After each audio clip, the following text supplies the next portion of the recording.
and potentially let me know whether or not they are receiving us loud and clear. I do apologize for this. I don't know why that happened. It might it might have something to do with the heat at the moment. A lot of people are indoors with the air conditioning on. So it's extraordinarily hot, and tomorrow apparently is going to be record-breakingly hot as well, where I am. So sorry about that, folks. I think we are all good now. DJ Audio Static says all good, so we are back online with that. Thank you, OX Elliott, for following the stream as well. Please continue. If you guys can kind of reiterate the point that was being spoken about, just so we can get back on track there. Again, apologies. I think it cut out basically, or when it cut out, I stopped telling my side of the story, and then Fizz had a question. So we could just probably jump in with Fizz's question and reorient that way. Yeah, sure. I'm trying to remember Fizz, what my question was. It was about self-awareness. Oh, yeah, I got it. So much of what you did with Mars Colony was, how do we want to be perceived? Who do we want to be? It was really it was really very, very self-aware. It's the only way I could put it. So is that usually something is that one of your modes, or was that an exercise for the project? So one of the things that was really freeing about Mars was that I was able to just be myself. That's kind of what I wanted to build the community into, is a place where people can go to be themselves. Because, one of my favorite definitions of Web3 is people on the internet being themselves, right? I think that it's just a better extension of, that's what the metaverse is, right? It's us doing whatever we would normally or want to do to be sort of truest to ourselves, expressing our interests and meeting up with friends. We have a new medium of doing that virtually with the internet. And as the internet tech gets better and better, the latency between real life and sort of the digital scape becomes less and less noticeable. And so, when people talk about like the metaverse, it's like we're already in it in a way, just the fact that we're having this Discord call and streaming it. But the immersion gets better. And so with Mars, I wanted to set that precedent as a potential metaverse project in creating a community that people actually wanted to be a part of. And typically you feel, happiest when you're yourself. So I figure I could set that example and just kind of be myself. And one of the things that my brother has told me before is that conversations with me can get exhausting because they're always usually, centered around some goal or some abstract idea or some exploration of self-awareness, or like I'm usually kind of heady, I think. I don't mean that as necessarily a good thing, because it's kind of a turn off to a lot of people, I think. But yeah, it was just kind of me being me, I think.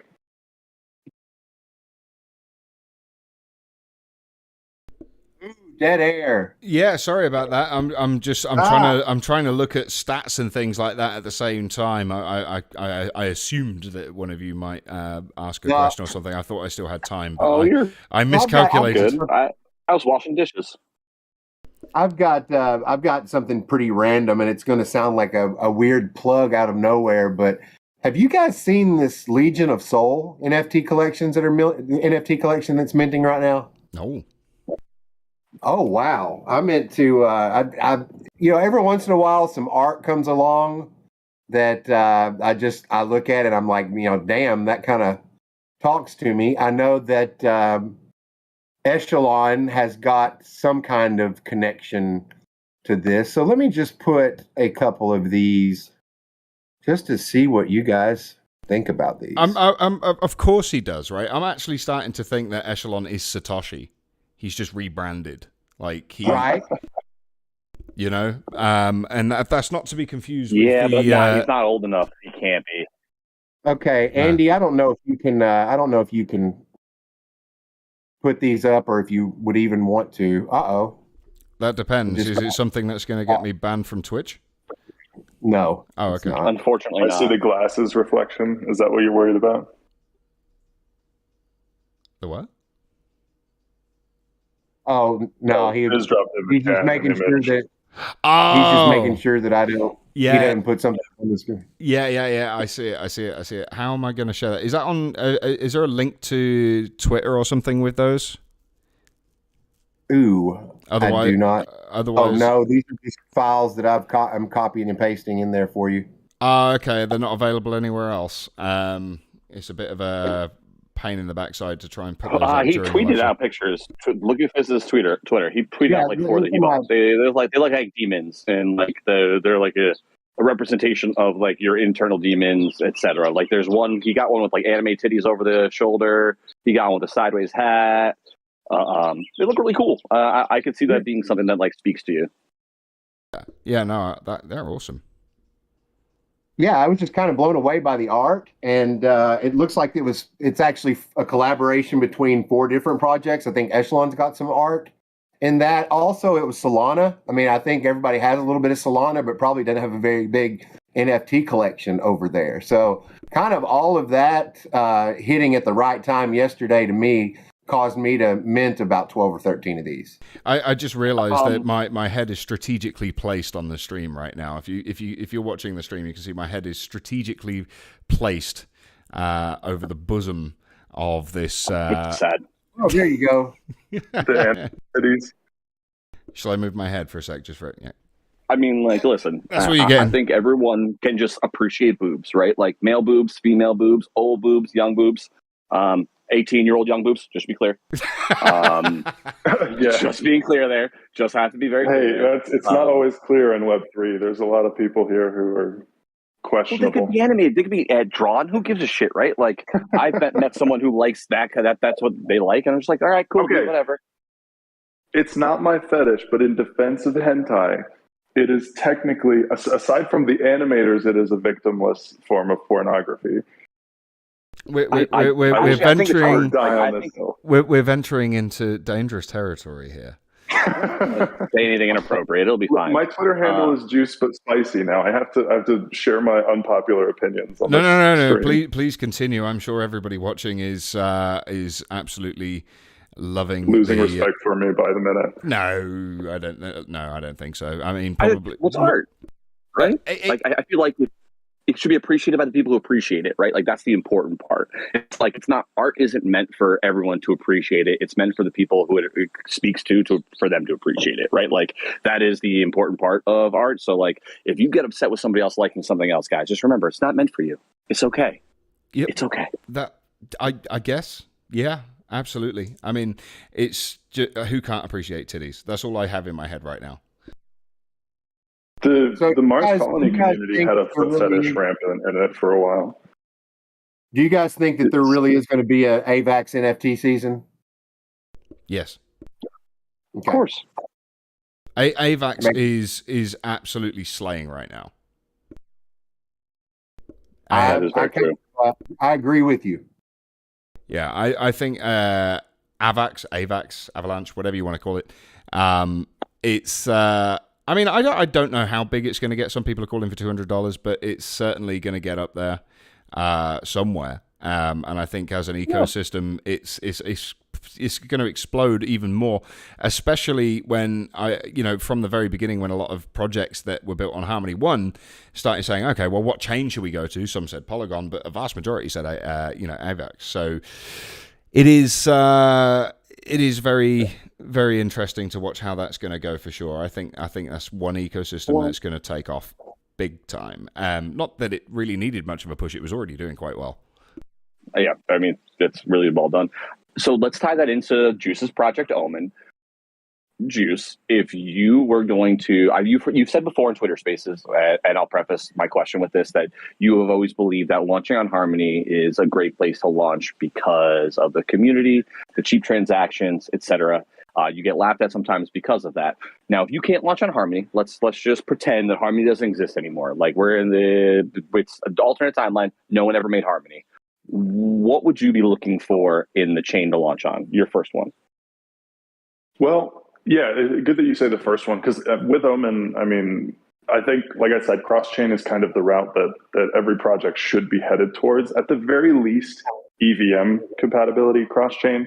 Like, just being able to deploy, should that be necessary without a whole rebuild, But yeah, so in this quote unquote alternate universe where Harmony doesn't exist anymore, which is basically our current universe, the things I look for in a chain, specifically for building a game project, is going to be low transaction fees and quick transactions if possible. Scaling tended to be important, like an important conversation to have a few years ago. I think now at this point, you don't really have to worry about it. I think one blockchain that will have to worry about scaling is Flow. I don't know if you guys have heard of Flow yet, but it's they're working on capturing the sort of trad markets. So they're doing all of the NFT projects that are, branded NBA, Nike, Top Shot kind of things. Like they want to do all the normie, the non-native projects, because they brand themselves as a sustainable blockchain, which is good branding, like ecologically sustainable. Good branding, kind of stupid, because like the whole notion that Web3 was bad for the environment was a lobbying effort by politicians who were just flat out wrong. And so, proof of work at scale is not super sustainable, but the Web3 space as a whole is generally sustainable and more sustainable than traditional online transacting. But anyway, that's kind of a tangent. So they're building out sort of the normie aspects of Web3, and I think that they're going to do well. And so scaling might be an issue for them. But if you build a project that doesn't on its own really increase the throughput needs of your chain, chances are like any chain can handle Solana, Avalanche, whatever. So that's not as much of an issue. I do think that I'm flexible as to which one we're going to choose, though, because one thing I would recommend to anybody starting out a project is don't decide what chain you're going to build on before you start building, unless you have a specific reason. Like for Harmony, it was the community. For Harmony, it was the fact that you have an instant support group that like you want to contribute to. And so that building out the Harmony ecosystem was the thing that I would set aside better blockchains for our project and make that quote unquote sacrifice, because it's just better for the equilibrium of our project and the chain and the relationship that we're building. So if you have a reason like that, then go ahead. Like if Polygon is like, hey, we'll give you $3 million and we'll support you with cross marketing and you have a support group here, go for it. But if not, then play the field, because what's best for your project is what's best for your community. And so if you are building out an MVP and it's EVM compatible and all of a sudden, like Solana and Polygon come with conflicting offers, you can play that field a bit and get more funding, or you can start to drum up support in both communities so that you have, Polygon waiting for your second launch or something like that. Like you can, there's so much room for, like hosting those conversations in public as well. So my plan with Omen, for example, on deciding what chain we're going to build is we're going to get funding and we're going to build out our sort of full brand image and have our website and have our Discord and have these conversations with the communities that we're building and welcome people from every chain, and then figure out where we should build first. And then with the clear expectation that we'll be going cross-chain once the product is launched and sustainable. And so that's kind of my approach, but it's very case specific. But no, and go for it, Andy. Sorry, no, I was I don't really have anything intelligent to add to that. I've just got it stuck in my head now that you mentioned the ecosystem Flow, which I'd never heard of before, and I was just sitting thinking to myself, who the fuck named it Flow? All I can think about is periods. Hey, there's several things that in the course of the past hour and a half that we've talked about that has given me a slight indication that you may have a public administration or political science background.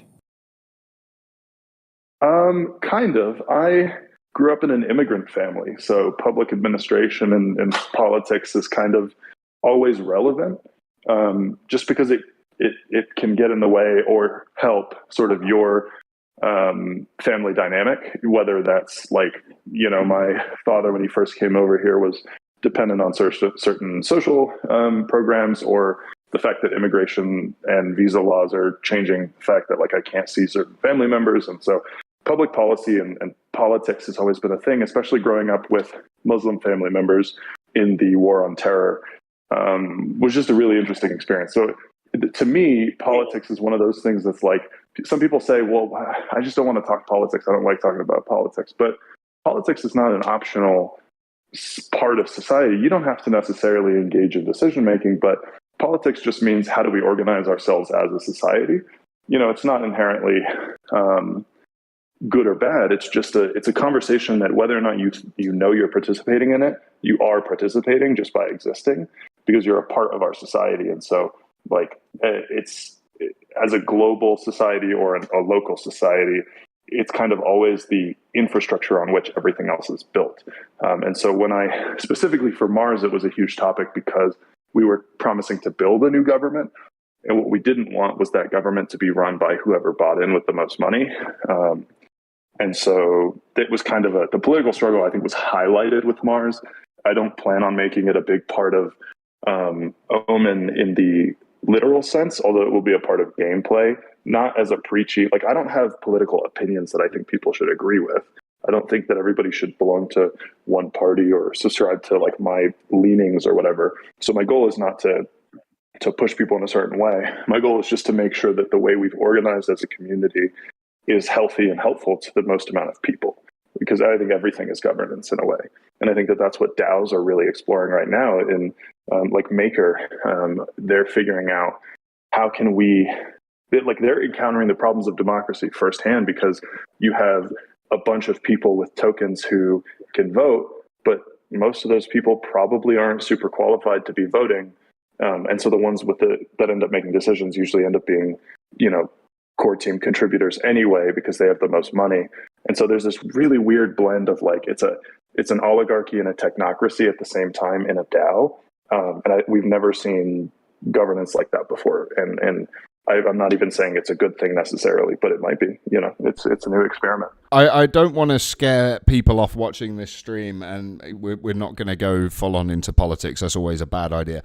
But I just wanted to add to that in the set when it comes to politics, the beauty of politics is that, especially living in the West, you get to partake in that, whether as a collective or getting a job or doing your part or whatever. And it always starts at home. You can work from the ground up and do a lot of things there. The issue is when you get some people that start shouting really loud about their opinion and something that they believe in that you don't necessarily believe in, and it's really difficult. The thing is that you have to respect everybody's beliefs, you have to respect everybody's opinion. It doesn't mean that everybody's right. I think that's why there's so many issues right now. The landscape is changing. We've had a very, very long time of that kind of left-leaning kind of mentality in the UK, definitely in the US. I think so too. No, if I've understood the landscape properly, it's very kind of leftist. Not globally. Within the United States, they would consider it left, but within the global political spectrum, the United States is very center-right. Oh, that's interesting. Okay, so I mean, the way I viewed American, even our Democrats are pretty conservative. Generally, the Democratic Party is warmongering and purse strings tend to be tight. Because it's like the current. I always get mixed up between the Democrats and the Republicans. I don't understand American politics. Sorry, the liberals are warmongering as nearly as much as the conservatives are. So it's like in the U.S. It's quite funny because the guy, the way a lot of people see the political party as being the most racist were actually the ones back in the day that were the most anti-racist. The ones that were basically correct. Was it the Emancipation Proclamation, things like that they... Correct. Abraham Lincoln was a Republican, yes. And he's the one who freed the slaves and 13th Amendment, etc., fought the Civil War. Yeah. But yes, the political parties their ideologies have shifted over time. There was one point in time, there was something called the Bull Moose Party. That's Teddy Roosevelt. So a lot of people out there in America love Teddy Roosevelt because his foreign policy was walk softly and carry a big stick, which I think is actually like one of the best parts of being a part of any kind of sport is like just you don't have to say a lot of stuff, but when it's time for you to do something, you make sure that you don't fight, you finish the fight, right? Like you don't start fights, but we finish fights, the kind of a deal. But from there, it evolved. My favourite political party from the UK wasn't the Lib Dems or the Conservative Party or Labour. It was an old party that is now completely disbanded, as far as I know. They don't exist at all anymore. And they never got any seats ever in Parliament. It just never happened. And they were known as the Monster Raving Loony Party, which was run by a guy called Lord Such. Lord Bucket, right? He wore the bucket on his fucking head. Lord Such's name was. He was, for lack of a better way of putting it, he was a clown. But they had this idea in their manifesto, which I thought was genius, and it was talking about the inoculations for children, like the BCG jab and things like that, and tetanus and all that kind of stuff. What that they should do is basically release all of the school children into the playground at once and give the teachers tranquilizer guns. And then basically inoculate the children that way. But they had some really incredible ideas, and obviously they never gained any seats. But the way I feel about politics now is like, they couldn't have done any worse. That's the way I feel about the political landscape. Honestly, I grew up in a house. My mom ran a preschool out of our house growing up. And so the whole inoculate the children, like get the tranquilizer guns, I'm about it. I think that would work. Just put them all to sleep until they're like in high school and ready to have conversations about. I just had to hold myself back from telling quite possibly the worst, most controversial joke ever. I literally shut my brain down. Please don't do it. Yeah, I'll type it in chat and you guys can make up your own mind on that one. But I'm not in the Twitch chat. In the chat, by the way, in our Discord chat, I posted who Lord Buckethead is. He's got a bunch of YouTube videos where it's a person in the UK who's angry at the decisions the government's making, and it's just like, what are you and he just wears a bucket over his head so he can be anonymous, and he like runs for office and debates people with like actual points instead of making platitudes and stuff. It's actually really funny. This way, that's what we call a segue away from your inappropriate joke. He's going to send that joke in the chat, but hope he does. So it's like Dark Helmet in Spaceballs. Exactly. Yeah. So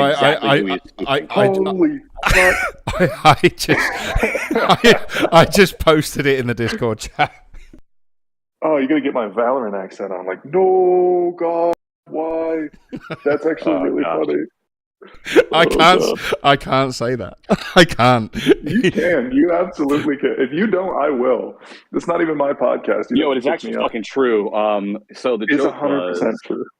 And unfortunately, I fucking hate that this is true. The joke was the kids would be used to getting shot at by tranquilizer darts. I don't know. What the fuck was it? I said the kids wouldn't be affected by the tranquilizer guns as they are used to being shot at anyway. Yeah. Oh, American schools, what a fucking nightmare. Yeah. And I currently live in Colorado now, which is the state with the highest concentration of mass shootings. And I was speaking to a military intelligence buddy of mine out here because the Air Force intelligence is pretty widespread in the area. I live right next to NORAD, which is the big like underground bunker in the side of a mountain that the president will hide in the case of like nuclear war. I love watching them every year where they show Santa where he is in the world. Yep. It's crazy. Great use of taxpayers' money. Yeah, well, that's America for you. That's government in general, actually, I should say. I'm very critical of the U.S. government because it's so big, but I've been to a lot of countries and met with a lot of heads of state, and they're all pretty similar. We talk a lot of. I grew up in a small town of about 25,000 people, and they, it was a pretty conservative small town, and so I grew up hearing a lot about how, Russia does this and their government is corrupt, and China does this and their government is corrupt. And, this is why we're fighting for America, because we're just and we believe in our system of democracy.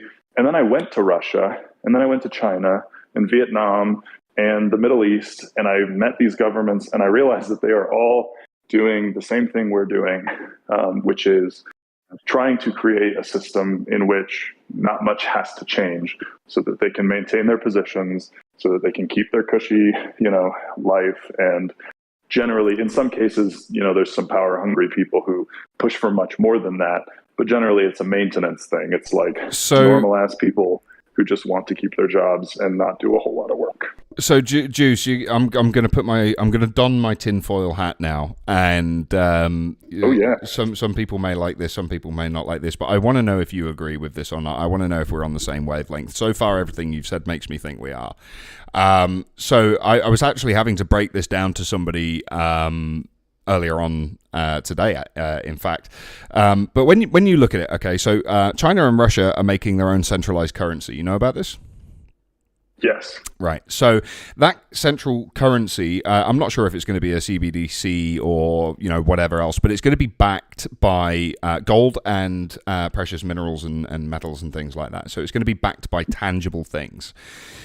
Whereas the central banking system of America is not, right? It's based on people. It's based on GDP. Well, I mean, Priest can tell us more about what it's backed by at some point. But, it's not backed by gold anymore, whereas it used to be. So anyway, it's backed by military bases in every country on the face of the planet, and the fact that we control most of the global economy.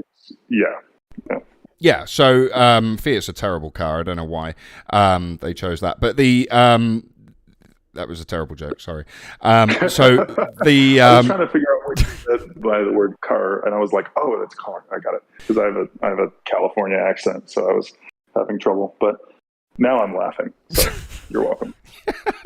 Yeah, bad joke. Sorry, people. I'm going to lose subscribers because of my jokes. Anyway, the Chinese and the Russians are making the central currency backed by gold and minerals and all of that kind of stuff. And Russia and I believe China have a lot of mining operations in Africa for a lot of these resources as well. I think it might be Russia. I'm not 100% sure. But then obviously the news as well that Uganda has just discovered double the supply of gold that has ever existed on Earth. So that's going to be big as well. So China and Russia are doing this. They find a load of gold, and the economy, I mean, in terms of China and their economy influence on the world, the amount of debt they own, the amount of land they own, the amount of businesses they own, just in general, China is arguably one of the biggest powerhouses in the universe when it comes to business. China, as far as I see it, don't want war. They are quite happy. Europe is very important to them because of the amount of business that's done, and indeed in America as well. So China, they don't want war. They don't want to upset the apple cart. But on the other hand, they have Russia, who are a necessary power to keep America at bay, or rather NATO, but it is America. Let's face it, at bay. And their influence over Europe kind of neutral rather than kind of full on. So China is sitting there saying, look, we're quite happy doing our business. We're quite happy building our economy. And, but the thing is about the Chinese is that they fully understand how every economy needs to be balanced, not just their own. So they're quite happy running that balance. And then Russia go full retard into Ukraine, and, that increases the presence of NATO. And China is sitting there saying, well, look, they're our allies.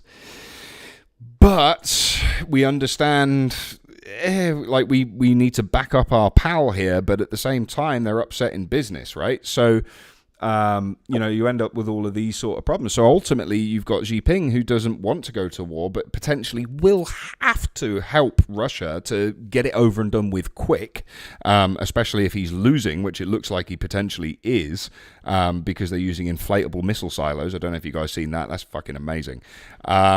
And then that was a thing, by the way, like saying we've got the most sophisticated missiles. It's a fucking inflatable silo behind him just blowing in the wind. Incredible.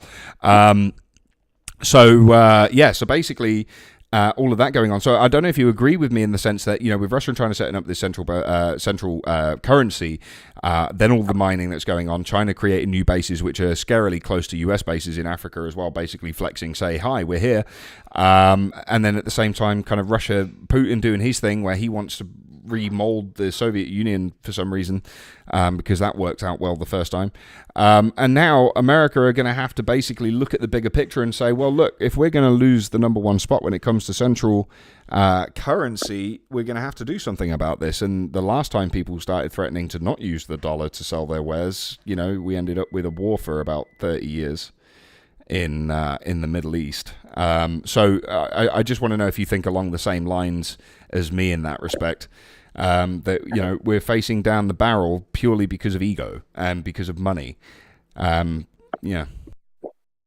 Yeah, I mean, it typically does boil down to ego. I think throughout history, you can look at the different great conquerors, and they're conquerors for a reason. It's because they believe in their worldview and they believe it should be expanded, to the furthest reaches of whatever's possible. We kind of have a society now where, I was actually writing a dystopian bit of fiction for the Mars lore, and one of the things that people are going to find out is, in fact, there were only 3 countries left on the planet when we left, which were China, the U.S., and Russia. And in or thereabouts, they had ended up sort of cornering the entire globe. But my opinion on this is it's hard to know because people are somewhat volatile creatures. So it's hard to know what stops Putin will pull out. I think the Ukraine conflict may end up just sort of losing a bit of support across the globe as we don't see a way to end it that doesn't damage our economies further. Biden is obviously very touchy about inflation metrics and things like that, and looking like he's done a good job with the economy. And so there's a lot riding on global peace, and so, or at least the semblance of peace. And so it's entirely possible that the world will just turn the other way and ignore while Russia sort of just kind of re-annexes Ukraine. I think in the broader scale, people tend to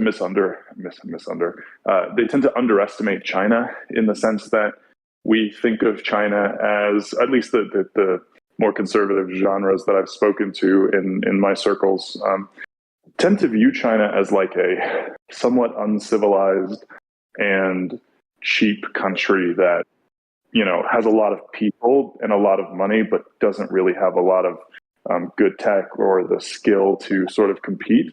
And I think I would caution people against that idea. I'm certainly no fan of anti-government propaganda in the sense of like the Red Scare. Like, I'm not trying to be like, oh, China's this big bad guy that we should all be afraid of, because I think that's manipulative, and I hate that the U.S. uses a lot of propaganda to turn us against countries that are honestly just pretty normal, like Russia's. Aside from the government, we have, here's how I break it down. There's people and there's governments, and those are different. So the Chinese people are one thing, the government is another thing. The government is an incredibly sophisticated organization in China that, believe it or not, is pretty on top of their plans for the next 50 years. They've got a very clear direction of what they're trying to become, and what they're trying to become is a military and economic powerhouse on the scale of the U.S. And they've already got the economy in a way that beats ours, hands down. And they're building out their military very strategically, like you mentioned. I honestly don't think China is beholden to upholding their treaties with Russia. I think that if Putin demonstrates himself to be continuously egotistical and thoughtless, I think that the Chinese government views that as sort of uncivilized behavior, and will not hesitate if they see Russia crumbling to just not fulfill their agreements and let the rest of the world turn on Russia, because it's in their best interest economically and in maintaining peace. China's kind of the under the radar, ironically, superpower that I don't think is as much of a danger psychotically as Putin is. And so I think we're going to be surprised when the war pressures kind of increase and China doesn't participate, because I think what they want to see is the rest of us battle it out while they just stockpile and build up infrastructure. They've been putting up cities like it's the beginning of their country. Like, they are rebuilding their entire coastal city architecture. They're building so many new manufacturing plants. Anyway, I mean, I could go on, but like, no, I think that you're 100% right? Like they, if you look at the population spikes, but one of the issues that they're having that America also had is they're experiencing issues with mortgages, right? Because they didn't spread the risk across the entire country. They localized all of the mortgages, right? And all of the people in all these rural cities, now their kids are moving to the cities, and no one is buying the houses or maintaining the economies in the rural areas, despite the fact that they're necessary. So, like, do you think that looming crisis plus the other externalities, plus the pretty present desire to take Taiwan, do you think that there are plans in place for 50 years of expansion, and in that regard, fear, or do you think it's just more opportunistic, strike while the iron's hot type of thing? Well, I'm sure it's a mix of both, right? Obviously, so taking Taiwan is a very strategic, and I just want to make a disclaimer here. This is all conjecture, so I'm not a political theorist. I'm not a government official, but I am someone who's interacted with, I think I've got a decent head for it, but don't take my word for any of this stuff. Like, I'm just a guy, who works in tech. But from what I can see, taking Taiwan would be a massive strategic benefit. So if they have an opportunity while the world is distracted to kind of push for it, and then when people say something, they're like, well, Russia did it, and we have better claims to Taiwan than Russia. But the real reason they want it is Taiwan has a social economy that is booming. They have strategic placement as far as military bases, because they're an island that's off the South China Sea. That's a very strategic naval distribution path. So you can being able to build bases and centers in Taiwan that are actively useful is important, and have that sort of stop off point for their navy. So there's a lot of reasons why Taiwan makes sense for a global China. But it's the same reason you don't see them pushing too hard into Tibet. It's because why would they really care? For now, you might end up seeing China fighting over borders with India, having taken Pakistan in 30 years. But I think for right now, its focus is mainly coastal, because that's how they can make the most of their pressure on the U.S., which I think they're completely disregarding their Western face, because it's just not important right now. So yeah, I see some room for expansionism. I think that's not the main. I think it's somewhat opportunistic and very targeted at the least. They're making a precise decision with Taiwan. Not saying that I support it. I just mean that it's clear that this is probably the most beneficial thing that they can seek for their own power, I would say. And I want to be clear, I'm not passing judgment on anything. It's just interesting to talk about potential expansion, because I can't remember, outside of Russia expanding with the annexation of Crimea, I probably said that wrong, expansionary conflicts haven't really happened during, I don't even think my parents' lifetime, really, right? When's the last expansionary war? It's just interesting to see that those things could become cyclically in humanity, pandemics and things along that nature. So it's just a thought experiment, not an indictment. No, absolutely, and I think it's really important and critical to talk about these things. Not because we're I don't know, we get hard on over war or something. It's not about that. It's one thing I've noticed since coming into crypto is that everything affects everything. Whether it's economy, whether it's war, or anything else going on. And I think it's absolutely important to kind of really understand the landscape and really understand the dynamic of what's happening globally, whether it's China and crypto, what they're doing with Taiwan. I mean, if you think about it, the miners for, Bitcoin and things like that, who developed the silicon for that, right? It was Taiwan. So, at the end of the day, when it comes down to it, it's all mutually exclusive, in the sense that when Russia start flexing on the Ukraine, that changes the political landscape quite a bit, and when China sees opportunity to start flexing on Taiwan, same sort of thing happening again. So while some people might find this very boring and not really worth paying attention to, it absolutely is, because everything that we do in crypto, right down to what I'm showing on my screen right now, is Rocket Monsters. If the world, love Rocket Monsters, it's best game ever, man. I'm sorry, DeFi Tower's awesome, and I play it every night. It's fucking wicked, right? So anyway, the point I was making is in terms of a success of a crypto project or an NFT project, is it's going to have its successes or non-successes, built on the fact of how the world is right now. We're starting to see Ethereum and Bitcoin, yeah, absolutely. You know, we're starting to see Ethereum and Bitcoin, you know, pump a little bit because of the whole Coinbase and BlackRock thing, but also the announcement that the merge is going to happen on Ethereum, I believe on the 15th of September. You know, things like that. So we're going to start seeing a little bit of a pump in the right direction. Does that mean we're not in a bear market anymore? Absolutely not. We're still very much in a bear market, and that is going to continue for some time. And that has a lot to do with the world political theater.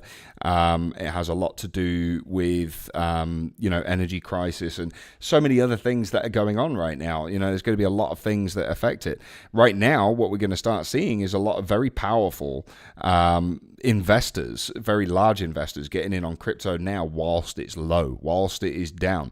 This is the time that you are going to see large people getting in with large amounts of money accumulate at the bottom, right? Start stacking up during a bear market, because when it goes long, that's when you reap your rewards. You don't do what most people did during the last bull run, and that's buy the top. You know, which is what we've seen a lot of people do. We started to get loads of traction, loads of people coming in the bull market, and a lot of them were like, yeah, the party's never going to end, and then bang, it crashed, you know, and it's like, that sort of short-sightedness is why a lot of people lose money, you know. It's unfortunate. It happens. It's lack of education. It's lack of understanding. But, you know, at the same time, if, you know, those people that lost out because they bought the top of the bull market, pay attention. Now you're seeing people doing the right thing now. You know, again, not financial advice. I need to put that out there. I need to be very careful about what I say because I don't want to get sued. But what I'm doing right now is I'm accumulating what I can right now, because when that next cycle comes around, and it will at some point, whether it's, you know, Russia winning in Ukraine or pulling out of Ukraine, China chilling out with Taiwan, inflation drastically dropping, which it has a little bit from 9.2, I believe it was, to 8.5 now. I mean, that's not drastic, but, you know, it's significant enough to cause a little bit of a pump in the right direction. All of these things are really, really important. Wait, hold on. We cannot. Can you hear me? Mm-hmm. Yeah. Okay, cool. It's being weird with the mic. All right. 9.2 to 8.5 is still does not good. Okay. Like, yes, it's lower, but CPI does not include the highest variance options, including food and fuel. So, like, I know you know that as well as anyone. What I'm trying to get at there is, like, I appreciate it's going down. I just want to temper that with some cautious, like, okay, that's still really fucking bad. Like 8.7 or 5 is still terrible. Yeah, no, we're not going to get back to where we were pre-pandemic. Like, you're not going to reverse inflation. You're just going to cope with what happened and stop it from accelerating. Right? Oh, it's here to stay, right? Like, yeah, we're right. You know, we can't have the I can't go to the grocery store and not spend $200 and only get 4 things. It's like, you know, that's not going away. So yeah, no, I mean, I completely agree, and it's like, right. you know, that reduction, away, but also profiteering to stop. Yeah, well, no, absolutely. Right. You know, that you know, they need to start taxing at the top and raising those salaries in line. That's my belief anyway. You're far better versed than I am, Priest. This is absolutely true. I'm just saying, when they release those reports and people see that it's gone from 9.2 to 8.5, it just takes a small spark like that to start. Then, you know, everybody's in full bull mode. You know what Twitter's like. You know, the second that it pumps fucking $10, everybody's like, bull market. You know, true. You know, well, like, but we're trying to be better, right? Like, we're trying to be, in our podcast, we're trying to say things as how we feel, right? And, like, based on what I went to school for, I feel as if we need to just temper that and let people know that, like, yeah, it's good it went down, but it needs to continue to go down, right? Like, it needs to get down to 5. Yeah, I mean, 2 is the goal for the Fed on a normal year, but that's, correct. You know, that's so low given our current context. Here, people will call me a deconstructionist, and I will fight that by saying that deconstruction is part of the greater process of the human cycle of, you know, reconstruction, of rebuilding something better. But I want to know what you think about this as an educated person. You know, and this is coming from a college dropout, so do with it what you will. But I am kind of the opinion that both politically and economically, we exist in systems that are both somehow new and about past their prime, right? In the sense of, democracy was a great idea that we came up with a couple hundred years ago, that for the past couple hundred years, we've been trying to figure out how to do it best. And in that process have been seeing where it fails, namely, at scale, having a, massive federal government that has somehow managed to create a process in which the average person cannot affect the vote directly as a sort of management. And that makes it easier to scale the voting system, but less efficient at representing the people, right? So you have a democracy that's starting to shake a bit. We need to figure out another solution, or possibly, depending on how bad it gets, another system. And it's the same thing economically. I think with capitalism in this global market, we're starting to see as the world economies become closer and closer linked, you're starting to see some flaws in how those markets translate and how one country's governance can affect markets for the rest of us, and how work becomes increasingly an increasingly large portion of our culture and society, because the demands are ever increasing, and the inflation, the currency in which it's compensated, becomes less and less stable. And so I think we're at a bit of a point now where we're nowhere near, I think, the collapse, like some people would say. But I do think it's time to start asking ourselves, in what ways can we change these systems? Because just saying, blindly, we're Americans, not all of us, obviously, but I'll use America as an example. The U.S. is a democratic republic and a capitalist economy, and those are, the word of God according to most people, and we kind of take those on blind faith. But I think we're at a crossroads here now where the flaws are starting to become so big we can't ignore them anymore. Completely agree. And I'm sorry, gentlemen, I'm sure you've got loads to say on this subject, but I'm going to segue away from that now. I'm going to bring it back to crypto. Say again? No? I said, that's okay, defeated. So, so I'm going to twist it back on crypto a little bit for the last segment of the show. For the last, we'll call it half an hour. I actually lost track of the time simply because the feed cut off halfway through. Basically, my biggest, I think the best way to put it is the thing that's grinding my gears today is all of these meme shit posting things where they're saying Tim Berners-Lee arrested for inventing the internet biggest money laundering tool ever created, and then other people were like, the inventor of the baseball bat has been arrested because he created a tool that's being used by criminals and things like that.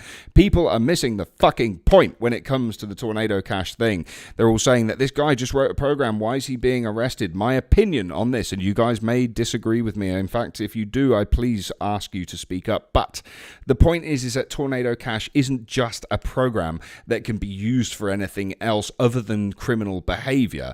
We're talking about something that is specifically built for money laundering. We're not talking about something that could be misused, but is designed for that exact fucking purpose. And people are missing the point as to why this guy has been arrested and why there is potentially going to be other arrests as well. May I remind people that if you have had money stolen from your wallet, or if you have been the victim of a bridge hack or something to that effect, your money is being filtered through Tornado Cash and siphoned out into other wallets so that these guys can line their fucking wallets whilst you lose your hard-earned cash. So all of these people on Twitter right now making these memes saying that our privacy and our rights are being somehow dismantled because this person has been arrested for creating this tool, get a fucking grip and understand that he created a tool that was specifically designed for nefarious purposes. That is my rant over. Please continue. Okay, I want your opinion on something. Well, those people memeing are also making a false. If that's okay. I'm sorry, Juice. You go ahead. Go for it, bro. Okay, fine. Canadian standoff. You win. It's a false equivalency. They're specifically making poor analogies because they're trying to attack the argument because they know that they can't win with logic. It is not, you know what I mean, man? Like you can't be the trolls, bro. Exactly right, but it's just grinding my gears because it's the thing is, especially if people have an audience, if people have people following them, like this guy here has 1,900 followers. That's 1,900 people that potentially agree with that kind of rhetoric, and it's completely false. This is how misinformation happens. This is how people get the wrong idea because they're not informed about all of the facts. The fact of the matter is that Tornado Cash is a money laundering service. That is what it is, and it's like, for example, right? If Bill Gates created a program for Windows that specifically allowed you to be clever with your taxes and money, oh shit, that's Excel. If no, wait a minute. If anybody else had done something specifically for nefarious, it's like, for example, firearms. Okay, firearms. It's a tool. It can be used for a lot of things. It can be used for hunting. It can be used for sport. Granted, it can also be used for murder, but it can also be used for defense, right? So the idea that guns are specifically for murder is stupid, and it's not true, right? But Tornado Cash has no other use other than to clean money. That is what it is for. It is a tumbler. I love that right now people are saying, but wait a minute, it's the only way that you can donate money to Ukraine right now. Then that supposedly is the one reason that it should exist, because you can get money into Russia. Well, so I've heard of the freedom of speech, right? Because that person wrote code. But you're not having the freedom of speech means you have the freedom to say in America what you believe, but that doesn't give you freedom from the consequences of what you say. Correct. So if you create a tool, and your tool is specifically used for nefarious purposes, then that is not necessarily freedom of speech, right? Because the thing that you created is used to harm others. Not directly, but indirectly, right? In the process of harming others. So it'd be like yelling fire in a crowded room. That is what I made that post on my point on Twitter, but like that's how I feel about that. The freedom of speech part, like I'm pretty staunch First Amendment absolutist. Like, you know what I mean? Like there are people I fucking hate, but I would give them the opportunity to speak, right? Because like that's America. Like they should have that right. So like, I'm a First Amendment absolutist, but like I understand that like if you say stupid shit to my face or call my wife a bad word, or I'm gonna punch in the face, right? Like there's gonna be consequences. Win stupid prizes. Yeah, exactly, right. So like, or as I like to say, fuck around and find out. Yeah, fuck around and find out, bro. Yeah. And to be clear, like I'm never going to punch somebody in the face and then headbutt them because no one expects a headbutt, and I'll break their nose and there it's over. It's just done. Anyway, or you could do what Ronnie Cray used to do: hand them a cigarette right before you smash their jaw. So that's not violent advice. Please don't say that.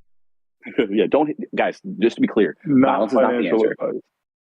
Violence is never the answer, and this is never financial advice. I had a very philosophic kind of view on this. Violence is never the answer, except in self-defense or war, or in Law and Order, or there's a lot of reasons that that violence is the answer. The only thing you can't tolerate intolerance, right? Like you can be tolerant, but you can't tolerate intolerance, because when you tolerate intolerance and allow that to fester, it gives you right-wing movements like Nazism and fascism. That's like psychologically, I think, how that works, right? Like that's what they say. I'm not a psychology major. I could be speaking wrong. I apologize, but I believe that's what the theory is like you can't allow intolerance to brew if you're a tolerant society, because you have to actually do that. Well, so, I mean, sometimes fighting is the answer because there's no other answer. You know what I mean? You try to talk everything through, someone hits you in the face, and you punch him in the mouth. Like that's kind of unfortunately how it goes sometimes. Well, it's like you're talking about intolerance. There is a very famous line from Michael Caine from that Austin Powers movie Goldmember, where he says, "If there's one thing I can't stand in this world, that's intolerance for others and others' cultures." And the Dutch, which happen to be the people that arrested the programmer from Tornado Cash. Awesome segue. Yeah, that's a good, so my experience in Web3, as you know, has been privacy focused. And my experience professionally, generally, my education was marketing and psychology, but professionally has been privacy and freedom of speech. And because I worked with the Freedom of the Press Foundation for a short time, I'm a supporter of Edward Snowden. And I believe that Ross Ulbricht, the founder of the Silk Road, should not be in prison. However, the Tornado Cash thing is different, right? Like you said, it's exclusively a money laundering protocol. And the way that we implemented privacy at the project I started off in was because we can all make the use case for privacy. We all know why, like it's important. You're not a tinfoil hat person for suggesting that you don't want everything you do with your money scrutinized or in the hands of somebody else. And so the problem of Bitcoin's transparency being that, you know, with your wallet address, people know what you're doing with your Bitcoin is a problem and is an obstacle to mass adoption in a lot of places where the laws mandate that you have to have privacy.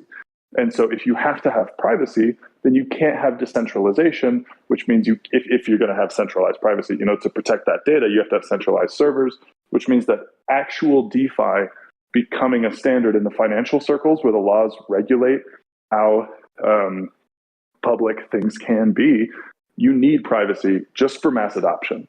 So if you want to do that, then what you have to do is do what like Incognito did and do what Findora is kind of doing with programmable privacy that allows you to export all of the data for law enforcement for paying your taxes, right? So you can everything you've done with your money can be put on a CSV and sent to the IRS if you want. However, you technically can evade taxes because you can essentially completely anonymize in a decentralized way your use of your wallet. But it's more built around an account that you have control over the privacy of rather than anybody else. And so Tornado Cash is something that is exclusively for money laundering, but I do believe that there are other protocols that should be protected. But yeah, you can regulate their use in the same way that you can regulate the use of a firearm and cannot prevent people from going and shooting up schools. I think that's more of a social and psychological problem that we have, that we need other sort of standards around. We need education. We need mental health help. I mean, that's a whole other conversation. But my point is the privacy itself is not the problem. And you can actually use Incognito for money laundering very efficiently. However, it's not the point of the protocol, and that's the key difference. And you get the option to very easily not commit tax fraud. Although I will say just outright, so you know who you're dealing with, I believe that committing tax fraud is a moral obligation of somebody who disagrees with the state's use of funds. I've never been brave enough, but I do always tell myself that one day I want to commit tax fraud because I don't believe in the militarism of the U.S. And I think that funding that even indirectly with my taxes is kind of a moral weight on my shoulders. But I haven't done it yet, so the IRS cannot put me in prison. Well, but there's also like the fact like where I moved from a very affluent area. Thankfully, my parents, you know, decided to move there, and you know, I didn't recognize the insular environment I was in until I you know, went to college and experienced you know, getting mugged, etc. And now I live in a what I would consider a relatively poor area in the country, which is kind of wild how close I am to the capital of the United States.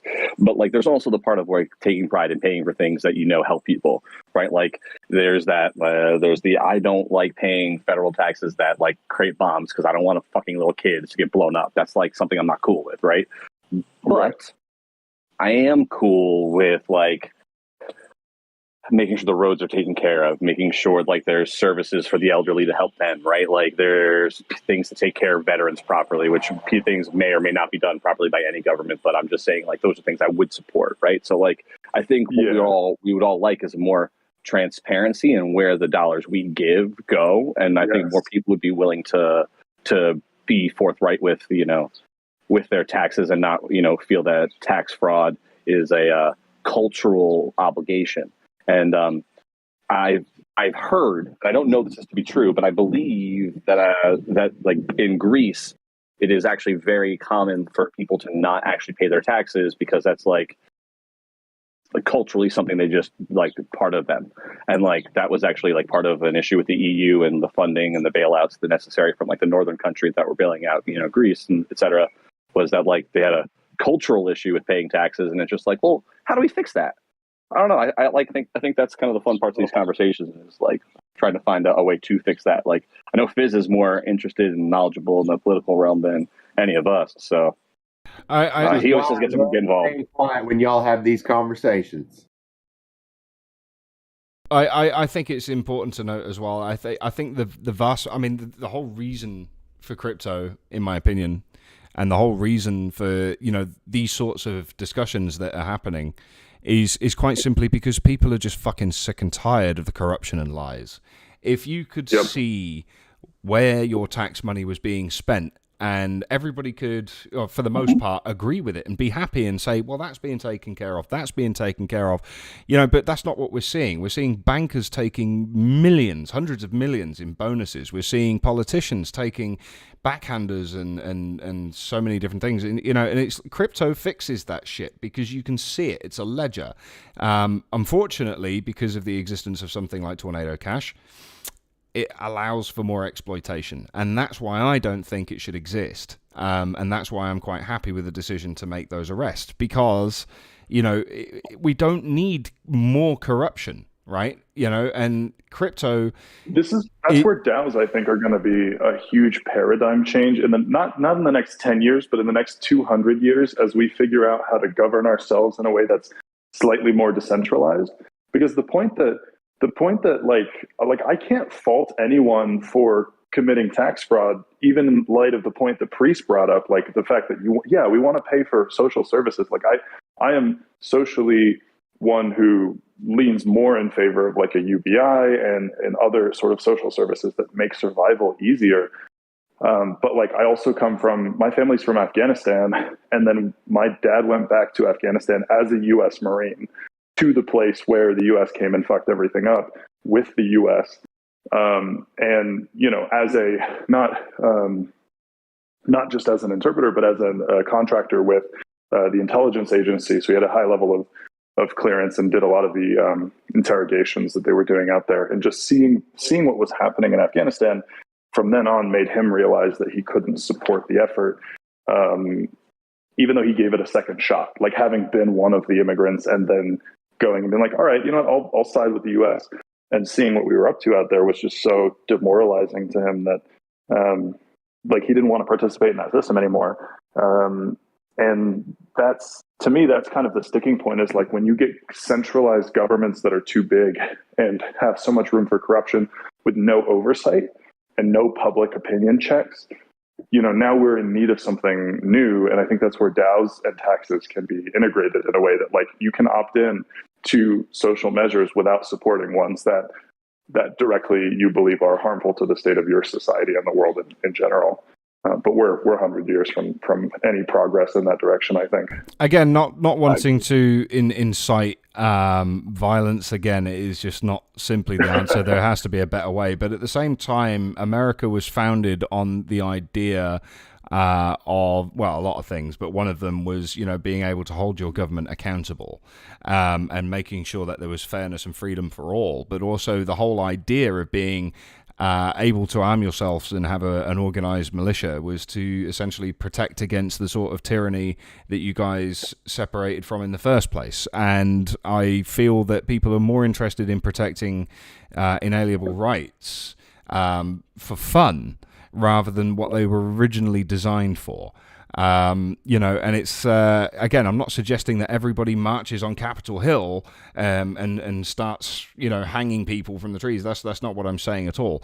At the end of the day, at what point do people in any nation start standing up to their governments and start basically saying this shit's not okay? Let's have a reset here. Let's work out what we're doing. The UK's in a shambles. Europe's in a shambles. America, as far as I can tell, is in a shambles. And it's probably the same everywhere else. And people have had enough. People have had enough. And it's like, this is why a lot of people are turning towards crypto. This is why a lot of people want to stay off the radar, off grid. I'm seeing a hell of a movement outside of crypto right now, where a lot of people are joining communities where more and more people people are turning to spirituality, meditation, that kind of thing, to be a part of something better, to be a part of something more peaceful, to be a part of something less deadly, you know. And it's like, you know, ultimately we are programmed to consume. We are programmed to eat shit. We're programmed to watch programs, you know. And it's like, the whole idea behind the Matrix is completely fucking real on a philosophical level, you know, and it's a shame, because it's a priest. Do you really want that sort of dystopian future for your daughter? I don't think so. You know, ultimately, everybody wants. Of course not. Right? You know, of course not, man. There's a reason I live near the capital of the goddamn country, right? Like, to have the access to the best education, right? Like, what's the best thing you can do for your kid is to give them opportunities that you didn't have, right? Like, I'm sure we can kind of, I'm right. I think that kind of hits every parent's heartstrings. You try to do your best to give them a better opportunity than you had, and like, and the only way to do these things is to be the people to affect that change, or to be the ones doing it, right? Like, he's just talking about being 100 years away. It's going to be 100 years away, but like, when we don't take these steps now, it'll be 200 fucking years away, right? Like, that's the rub. Well, that's if society doesn't wipe itself out before then, anyway. I honestly don't think we will. Like, I've had the conversation about the nuclear option with a few people I respect. And I mean, actually, that's a whole tangent. But I want to comment on something you said earlier, Lam, that I think was really, really like prescient and spot on. The tools of the revolution have changed, right? And so I think as a society, as humans, once we gain the ability to destroy ourselves with nuclear weapons, and so, you know, like the evolutionary path of all biology is to find the next most dangerous thing and master it, right? Like, what's the next danger to us as a species, and how do we control it so that it's no longer a danger? That's evolution. And once we've gotten to a point as a society where we have at scale the ability to wield the thing that could destroy us, we kind of started existential changes. And I would argue that, I mean, we're very early into them, but the concept of death and violence as progress doesn't fit anymore, because we've already achieved at our current scale sort of maximum death potential. And so we're finding other ways. This is why I don't think that the gun debate is that important, because yes, you know, guns are going to matter when it comes to, as far as the conservative argument that like, we need guns to protect ourselves because that's what we did in 1776 against the tyrannical government. Great. When all the governments have nukes, that's not the path to resistance. The underground, the resistance, the revolution movement that's currently happening is a social one. It's a technological one. It's one where we opt out of the financial system. It's one where we tune out of, it's the psychedelic movement, right? Which itself was the beginning of this shift in the 60s, after everybody realized, oh, fuck, we can destroy ourselves. It's all stemming from our World War II capabilities, and the fact that we're living in a post-World War II society now, in which the tools of the trade have changed. And I think that crypto, community, the metaverse, to a degree, spirituality, and like the other forms of social organization, DAOs, things like those are the tools of the resistance. So I don't think the revolution has to be violent this time. You know, it may, obviously, when governments start losing their control, they typically tend to violent coercion, but the resistance doesn't have to be a violent one. Well, this is the thing, isn't it? I think most people are turning around to be more peaceful. They want to reject the violence that that's being portrayed on television and media all the time and in the news. People are trying to turn away from that. They want to protect their children, and they want to protect their livelihoods. This little girl's come over to say hello. I don't know if you can see the stream, guys, but yeah, this is socks.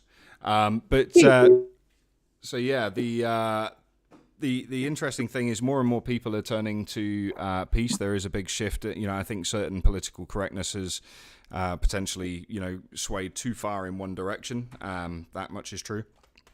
But then, you know, at the same time, I think you're absolutely right. I think that is going to be the way that society moves itself in that direction. And the whole idea of nuclear weapons, or any weapons of mass destruction on that level, it's a complete oxymoron anyway, because one knows that another has it and they're never going to use it because it's mutually assured destruction, so it's completely pointless. But at the same time, one country can't disarm because then the other people have still got them, and so on and so forth. So it's a completely pointless exercise, and I don't think for one second, or at least I fucking hope not, I don't think for one second that any country is going to even consider that to be an option. I know Russia obviously flex a little bit and say, yeah, no, we could use them.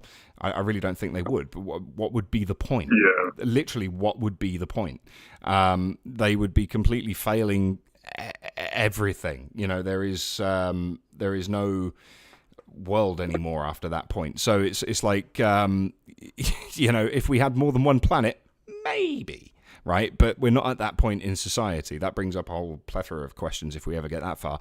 But like in terms of how things are going, like you said, governments could potentially turn to violent means if they lose their grip on control and things like that. Yeah, that's also a possibility. But at the same time, I think they would be seriously underestimating their people. I agree. I think that would. I think realistically, people would.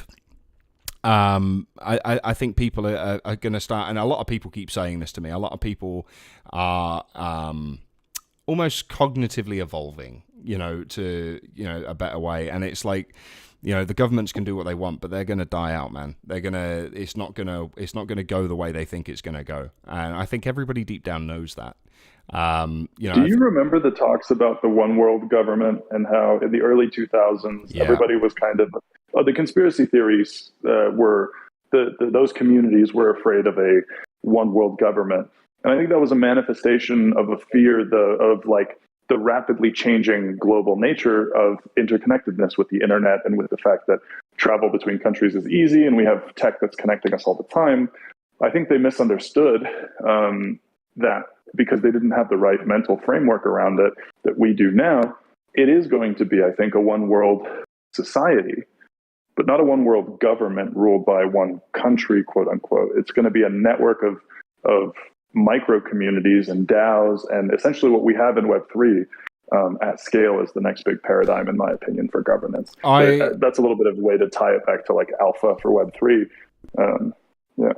I absolutely agree, and it's like, for me, like many others, I'm a huge Star Trek fan, and the works of Gene Roddenberry and the whole lore and story behind Star Trek, when you actually go deep enough into it, I think this is like the third show in a row I've spoken about Star Trek, but, when it comes down to it, the works of Gene Roddenberry are absolutely on point, and, society needs to reach that point where we don't reward people with money, we reward them because they exist, and it's like, if you have a skill, we can apply that to something, work on a starship, go to a different planet. Are you a diplomat? Are you this? All of that sort of stuff. And, I wholeheartedly agree in that sort of utopian style society. And I think it is absolutely achievable. And in a weird kind of way, I think we're starting to head in that direction. Even though things look quite negative right now, I think we are heading in that direction. I think society wants to head in that direction. So, ultimately you have the works of George Orwell, which are relatively dystopian, and that is a potential warning for what could happen. But at the same time, you have the works of Gene Roddenberry, where it's like, well, I would prefer that to happen. Let's go that way.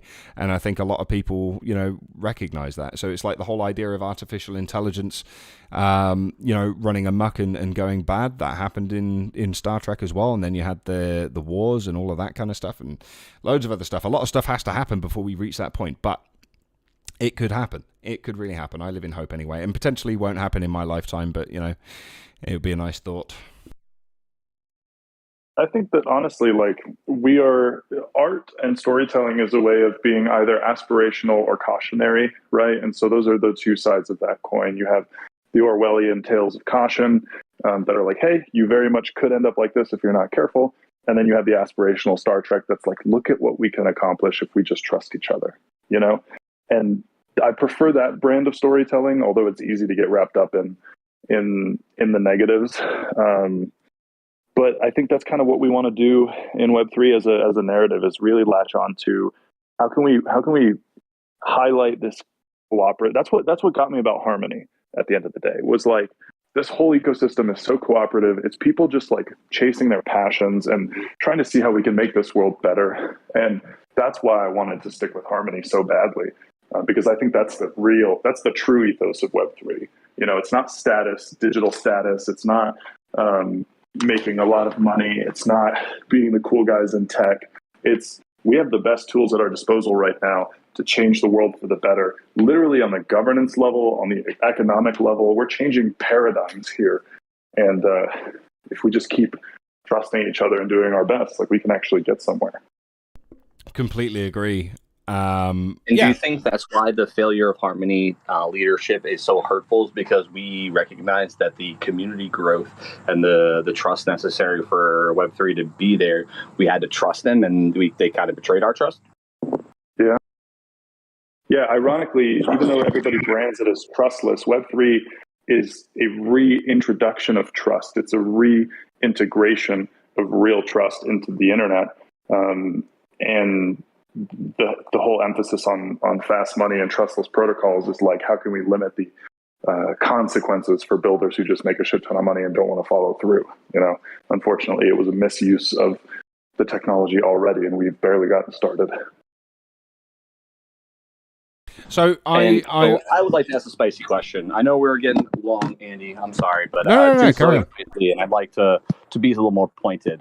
So, Juice, you made some lofty goals for saving Harmony. Would you be willing to share what those goals were, and if there's been any traction? Yeah, so I can try to do that quickly. I know I'm pretty long-winded, but take your time. Basically, my plan was to buy Harmony. I have spoken with different VCs and different people in the space who supported this idea. They were against it at first, obviously. I was like, hey, how would you like to help me buy a failing blockchain that nobody likes? And they were like, maybe not. But then I explained the plan. I explained what's so valuable about the Harmony community and the narrative that we could unite under as being the onboarding blockchain and being a space, a supportive space for artists and creators and gamers who want to find a community they can believe in Web3. That was my thing, because in Web2 communities of artists and gamers and builders, they hate crypto and NFTs because it's all money centric. It's all status. The Bored Apes are like the dumbest idea to anybody who's not a holder of the Bored Apes or a wannabe, who like wants to be a part of the status communities. It's like, if you don't give a shit about that and you're just a human who likes to draw things, where's your space in Web3? And I wanted Harmony to be that, and I think a lot of us did. And that's why I know it's kind of presumptuous of me to just assume that people in the community would be cool with this. But my goal was to, get the backing of the VCs, which I had, go to Steven, which I did, and ask him to, name a price to essentially step down and let me reorganize the chain. And what the plan was to then stack the core team with talented people who are native to Harmony and some who are not, who are just really good in the space, but who get it. And then bring on people from, my Connexit, like Microsoft and EA, and people who are basically aware of like what the gaming industry is like, and lean the chain in that direction. So we have revenue streams, we have onboarding new users. We basically have a flourishing ecosystem now because, we have the chain itself. The tech there is fine. There's nothing that needs to be thrown out of Harmony, except we could beef up, like security practices and things like that. And then obviously follow through on some of our promises with like One Wallet and things like that. That was the other focus. So really the goal was just to boil down operations to be very clear cut and to say, this is what we're building. We're going to make sure we have these core infrastructure like the wallet, the bridge, the security of all of these things, and then welcome projects and be a chain that just supports creatives. And the reason that died was because Steven said that he was unwilling to make a deal at all. I think he still believes that he either still believes that he knows what to do with Harmony and where to take it, or it's his backers, his financial backers, who just want the opportunity to continue to drain the treasury over the course of a few years while they basically ignore the chain in general. I think Harmony currently is being set up to be a chain that looks like it's doing something when it doesn't, and just slowly becomes irrelevant as it drains its treasury and inflates its token. Okay, wait. Can you rewind that for a couple seconds? I was sweeping the outside porch, and I thought I heard you say something that I might have said before, and I just need you to repeat that, please. Thank you. I appreciate you. I'm sorry. I'm stupid. No, you're good. So repeat. No. So like, I heard what you said, but I like the words that came out of your mouth, like they broke my brain in such a way. I need you to repeat them. Could you tell me about what you think the next couple of years for Harmony are going to be like again? I think that, and I could be wrong, so take this with a grain of salt, but based on my interactions with the core team and with Steven, it seems like the goal is for Harmony to essentially buy itself time and make minimal updates and look like it's doing something, to then drain as much as it possibly can from a treasury that it will inflate over a few years so that the backers and the founders can essentially have liquid capital. Because even if Harmony's a failing chain, it's got a treasury of 60-ish million liquid, and so you can do a lot with that money. And so if you want to just sit pretty on a treasury and put money into other projects, your friends' projects, or pay yourself to do not much, then you're it's like every lazy entrepreneur's dream is Harmony at this point, because if you own the chain, you don't actually have to do anything, and you can just blame the death of it on the fact that the hack happened a few years ago and you were never able to recover, and oh well. Dude, all right, so would you call that an exit strategy? A very long and protracted one, yes. I would definitely think of it as an exit strategy. Okay. So of course, that's an allegation that is not backed up by any fact. This is my understanding of just based on interactions with Steven. Because to me, it's either that or he's really incompetent and lacking in self-awareness, which is also possible, but I don't think he's a stupid person. And I don't think most people are. And so it's either intentional or completely idiotic, and there's only one of those. I think I would be able to sleep with at night. I completely agree with everything you said. On the subject of Harmony and Steven, I think you're absolutely right. I think it's just going to be a slow rug from here on out, because that's their only real option. To satisfy the debts, or try to satisfy their debts.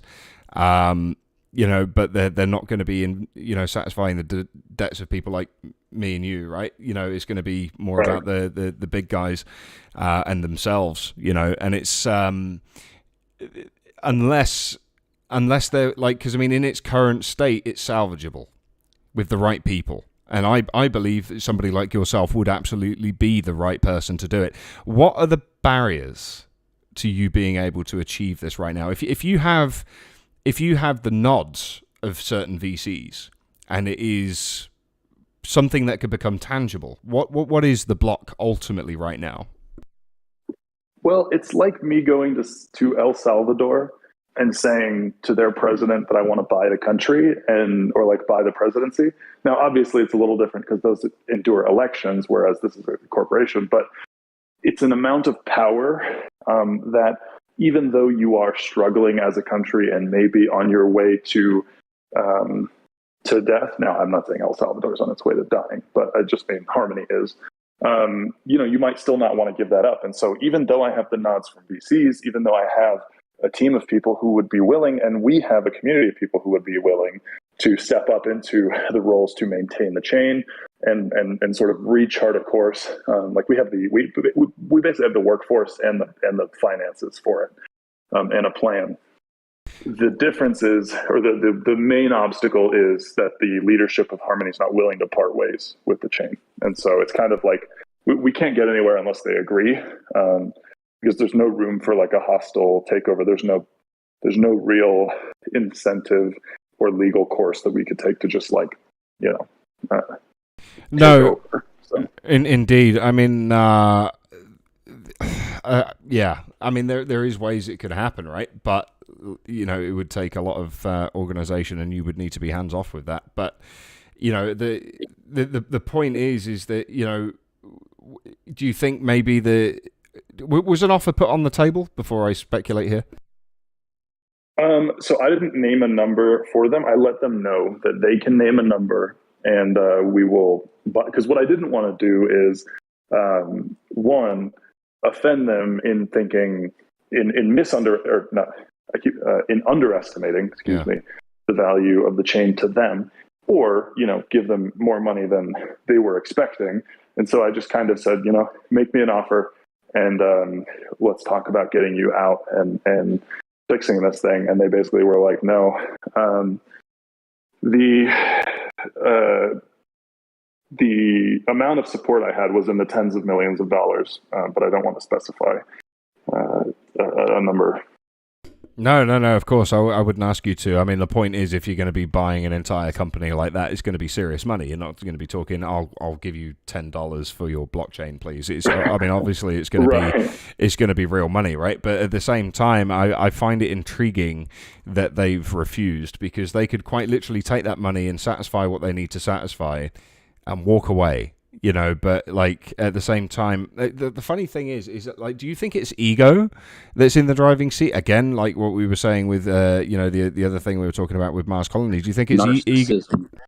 Narcissism, yeah. Just do you think it's a case of? I don't understand, because if their goal is to just kind of just milk the hell out of it, then not taking an offer would be a stupid thing. Right. I think it's an elitist mentality of absolute refusal to believe that you have fucked up as bad as you have. Well, this is the thing, and you see this quite consistently in Steven's videos. I'm happy that he is now addressing the people. I'm happy that he is now in front of a camera. I'm not happy with the fact that it's all fucking scripted all of the time, and it's completely unnatural and doesn't really come across too healthy. And it's not true. None of the things he's like, I'm grateful for your support. But whose support? Who is supporting you right now? He doesn't acknowledge any of the issues that we're having as a community. He doesn't acknowledge any of the hurt. Doesn't acknowledge any. Basically, it's the same dissonance with they're building a product and they're living in their own world, and they think that they are supported by millions of people just because they have millions of dollars. When in reality, most of us are shitting on them. There's a few perma bulls who will copium their way into La La Land and support them no matter what.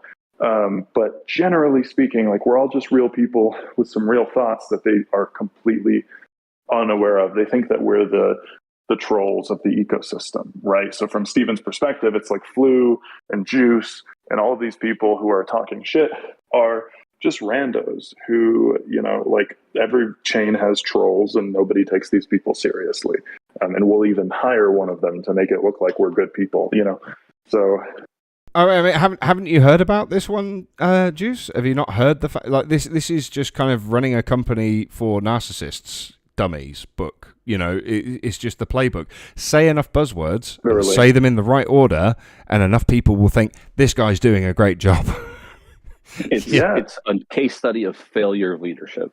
Yeah. Well, I mean, let's not forget that just a couple of months ago, everything was Blue Metaverse and apes. Right. So there was so much support. Loads of support. This is. Do you know what it actually reminds me of? And I don't know why my brain went there. I think it was probably because we were talking about your ex-military buddy. But this just instantaneously popped into my head as to draw a parallel with Harmony and Steven speaking to the camera. Was the guy in Iraq when he was live on television saying, the Americans aren't here, there's no American tanks here, as an Abram drives slowly past him in the background. Right behind him. Yeah.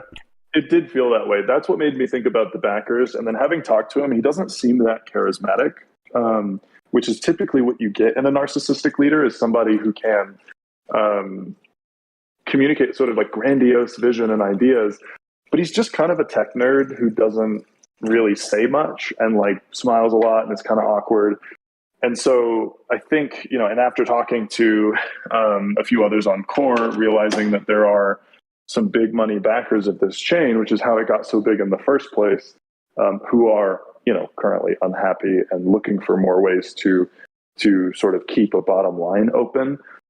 And so I think there's a lot of pressure on Lee and Steven around their their firm backings, and the people that essentially finance their companies in other regards as well.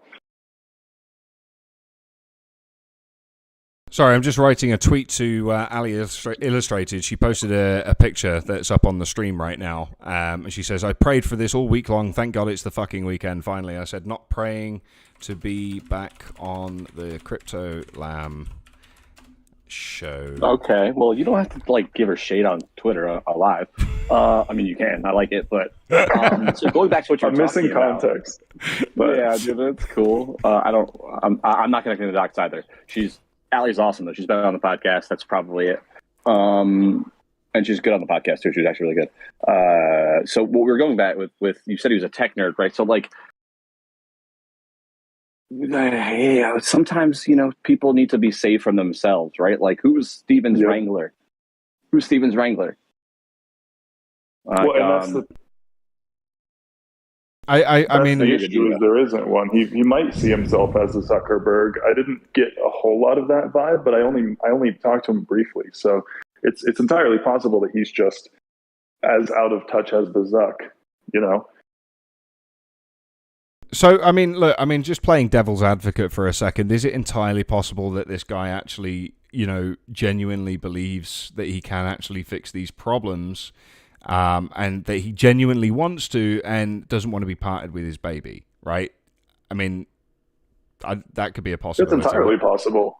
But it's like, if that guy doesn't want to be parted with his baby, but his nighttime ritual is to hold the baby over the stove and juggle it with, some knives, while shooting we might say, what's wrong with that? Yeah, it's like, okay, sure, the rights of the parent, but also maybe not, because we are that baby.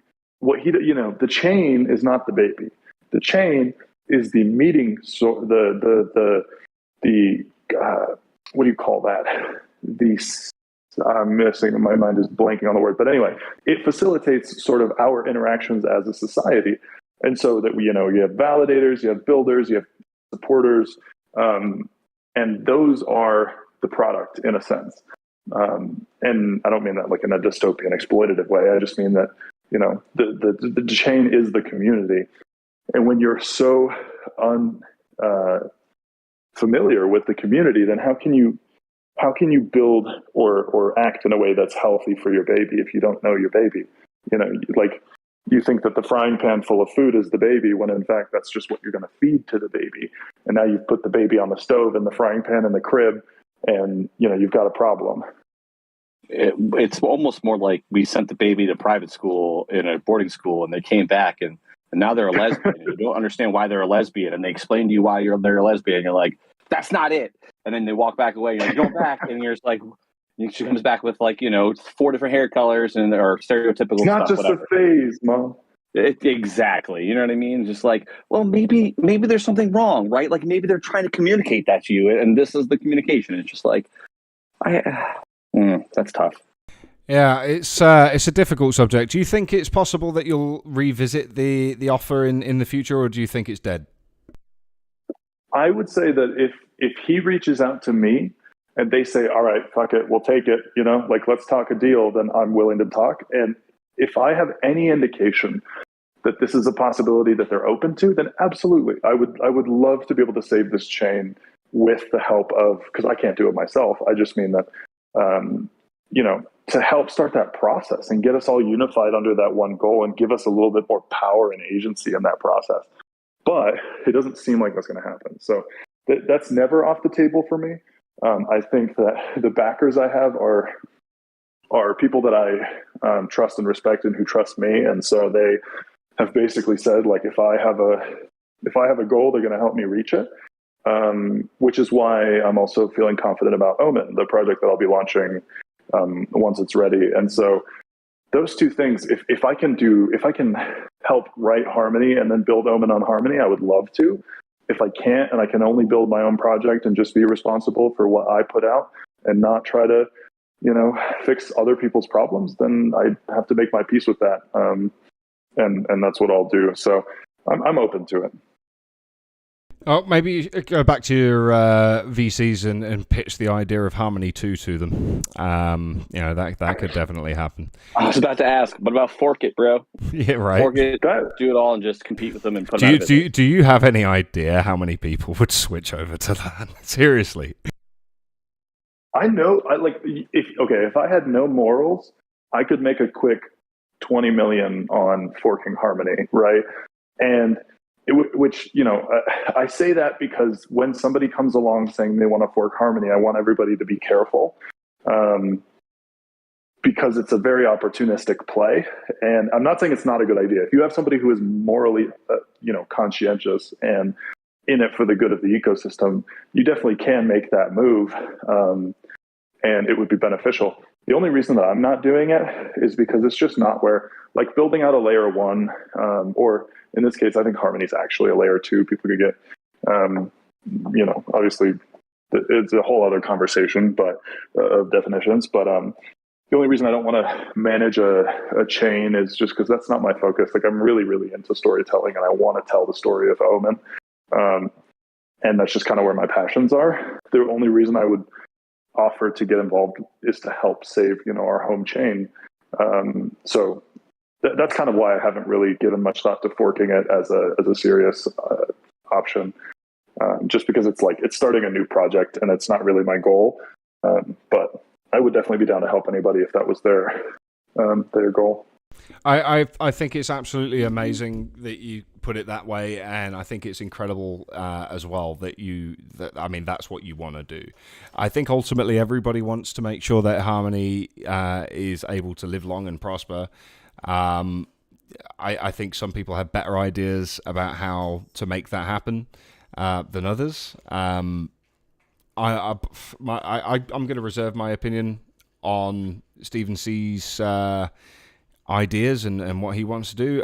But what I will say is I think that it is an offer that he should seriously consider. And I think it would be in the best interests of Harmony's longevity that they take an offer such as yours very, very, very seriously, or yours specifically very seriously, because I think a lot of people would quite happily follow you before following him, unfortunately. And that's not because of the type of people you are. I'm sure Steve's a lovely guy, but he's just failed at this point, in my opinion, and it's just becoming abundantly clear every day. So, who knows what the future will bring? Maybe they will take you up on the offer. I hope they do, but we shall see. We shall see.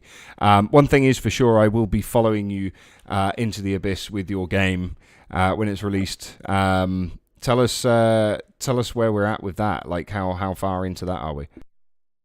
Yeah. So, and side note, actually, I just want to, for posterity, because this is actually good leverage. If Steven ever does, these are recorded, or are these just live? This will be available on YouTube. They weren't previously, but now we are simultaneously streaming to YouTube, Twitch, and Twitter at the same time. So they will be stored on my YouTube channel. If you do send him the link, make sure that you tell him to go 2 hours and 45 minutes into the show so he can queue up the correct part. Yeah, that's the only problem, because the shows last so long. You've got to hunt for the piece that you want. Yeah. Well, no, I just wanted to get this immortalized in a sense, because what I want to say is, on the Harmony buyout plan, long shot that it actually happens, because I doubt they're going to agree to it. But it is the ultimate goal of buying the chain to then decentralize it and shift the revenue models into sustainability rather than core team profit, or founder profit. And so for the VCs that would invest, this is more of like just hey, this was the plan from the beginning, even before we signed any deals, so that we know that reimbursement is the major goal of any VCs who invest in this project. Obviously, they'll make a little bit of money, but the goal is not to buy Harmony to then profit. The goal is to buy Harmony to, probably make your investment worthwhile, and then back out and have that decentralized and basically bought out by the community at scale. so that it becomes a completely community-owned chain. But anyway, that wasn't the question you asked. I just wanted to include that. But it is immortalized at this point that you've said that and put it out there, and that is there indefinitely. And I'm sure people will clip that as well and make that available. If somebody's watching this knows how to use Twitch, go ahead and clip that segment there, because ultimately that holds you accountable. If it happens, that's what you said. It's right there. Not that I have any doubts in what you say at all. I don't get that impression from you at all. I think your intentions are completely pure, which is quite a rare quality in crypto, I must say. But it's an absolute pleasure having you here today. I must say thank you for giving us your time to come on and speak to us here. Absolutely awesome, man. But yeah, no, just to finish off with the last point. Tell us where we're at with the game. When are we expecting a release date, all that kind of stuff? So release date is up in the air because we haven't even quite decided what chain to build on yet. And in fact, we haven't started building as far as like from a protocol perspective. Where we're at right now is my art director and I, he's essentially, you can consider him the co-founder. At this point, he's come on like more than full time. So the goal is, or what we're working on right now, is all of the concept art, all of the world building. The plot is fairly determined. However, I will say the weird thing about Omen is it's going to be the game is basically the plot is going to be determined by how people play it. And so while it's in development, yes, it's an RPG that you can kind of play however you want. But while it's in development, we're going to release one chapter at a time of the story. And so then the decisions people make live during development process in the gameplay is basically going to change how the next chapter operates. So if you decide to, like, say, kill one character, that character will be dead in the second half of the story. Not on a case-by-case level, but on a statistical level. So if the community as a whole, let's say 75% of them choose to make choice A, and 20% make choice B, and 5% make choice C, choice A will be implemented in chapter 2. And then once the game is finished, it will be a game that was technically built by the community in the sense of they chose the storyline for the first game. And so it's kind of like a live action role play process that ends up getting immortalized as a video game once we're ready for release. And then everybody who buys in and plays once it's already been developed will just have that story. And then we'll just add more storylines and be able to expand the possibilities of how you play through. So it'll be kind of like a participatory process. So where we're at right now is figuring out all the different threads we want to set the stage for at the beginning that the community then can choose which ones to weave where. Will the stories be ongoing indefinitely, or will there be an ultimatum? Will there be an end? Yes and no. So I'm primarily a gamer. Ever since I was really young, I was like addicted to video games. My dad tells the story that I actually learned how to read because I kept bothering him to help me read the text on the early Pokemon games. And he is an immigrant who can't read very well. So eventually he was like, bro, go figure it out. Like, I don't know. And he gave me like a dictionary and a book with the alphabet. And I just kind of like sat there for hours and hours trying to take it one word at a time. And so that, because of that and my like addiction as a child to video games, I've borrowed from a lot of different franchises. And so the storyline revolves around 8 sources of magic power and 8 deities that wield them. And so it's kind of like the 8 Pokemon gym badges. 8 is a very significant number in Eastern spirituality of like completeness and cycles. And so we're going to have multiple games of the similar sort, kind of like Legend of Zelda, how it's the same protagonist in a way, but reincarnated. So we'll have that sort of cycle. We'll have the 8 cycle reincarnated, but in different contexts. So while the first one will be like an ancient fantasy world ruled by magic, we could technically do the same story outline in the modern world or in the future or on a different planet, and sort of apply the mythos to different settings of reality and try out different genres in the future. So Does that make sense? I know it's a little No, convoluted, it but makes complete sense. Like I love journey kind of games like that where the player's choice has an effect on where it goes, things like that. I love. Did you ever catch Bandersnatch on Netflix? I didn't know. No, so Bandersnatch is it's a game developer who gets a job. I think it's set in like the 1980s.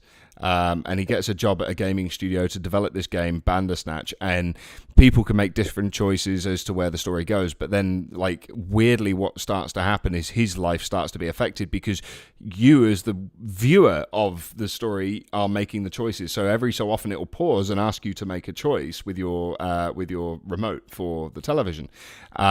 And it's absolutely fascinating how it works. If you can find it, it's a British show. I don't know if you can get it in the US or over the States. I have a VPN subscription, so yeah. So I mean, check it out if you can find it, if it's still available. It's called Bandersnatch. It's brilliant the way they designed it, and it's like one of the things that drew me to Cyberpunk 2077 was the fact that your choices are going to affect how the story ends, even though it didn't really matter what the fuck you chose. It was going to end practically the same. Like I think it was like after an hour in, it didn't matter. Like what your background was or anything like that. By an hour in, it was just all the same.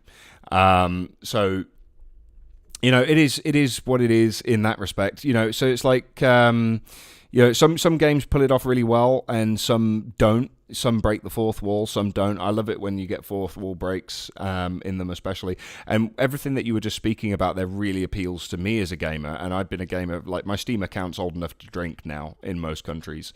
So it's when you look at the list of the games I play, there's a theme to it. I love the original Broken Sword games.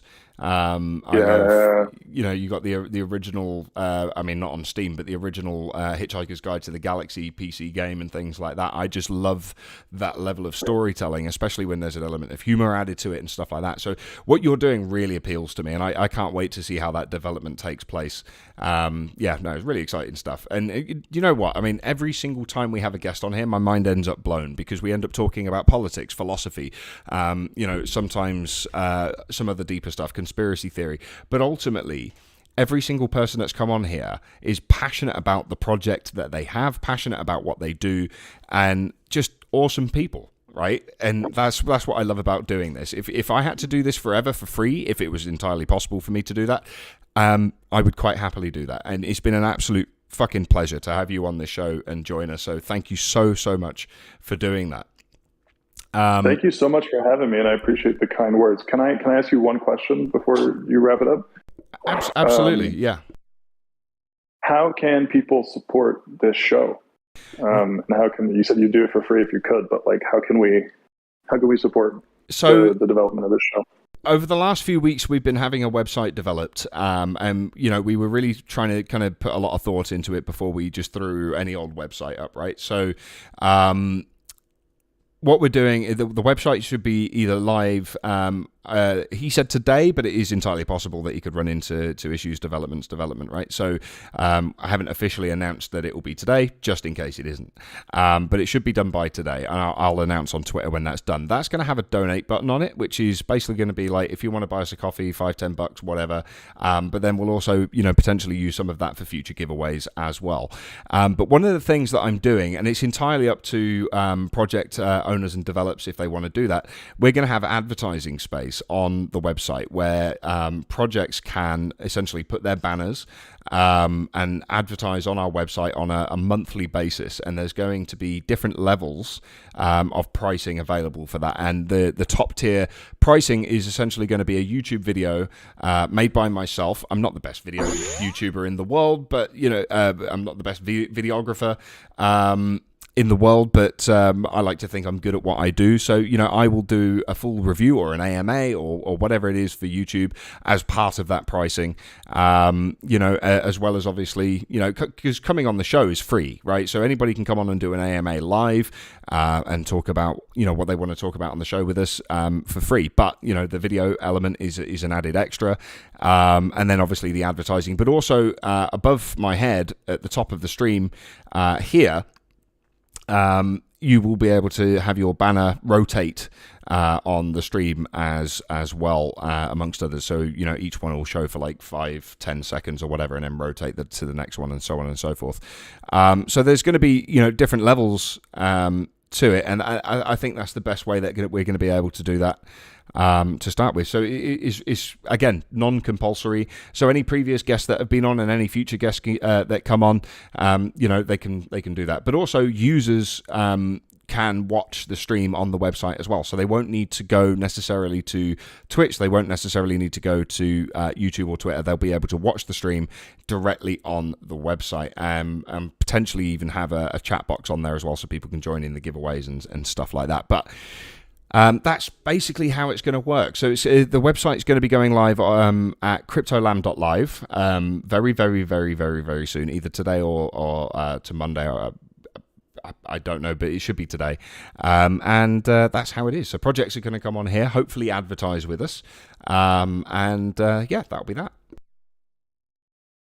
Perfect. All right. I know a lot of you guys listening probably have projects to shill because this space is just chock full of creatives and builders. So let's get on that. And I want to come back on at some point, if you guys will have me, once Omen is closer to like a stage where I can publicize a lot more about the lore and the way that we're building and like who exactly is on the team, because I have to keep some of that secret. So we'll have plenty to talk about in the future where I can take advantage of those.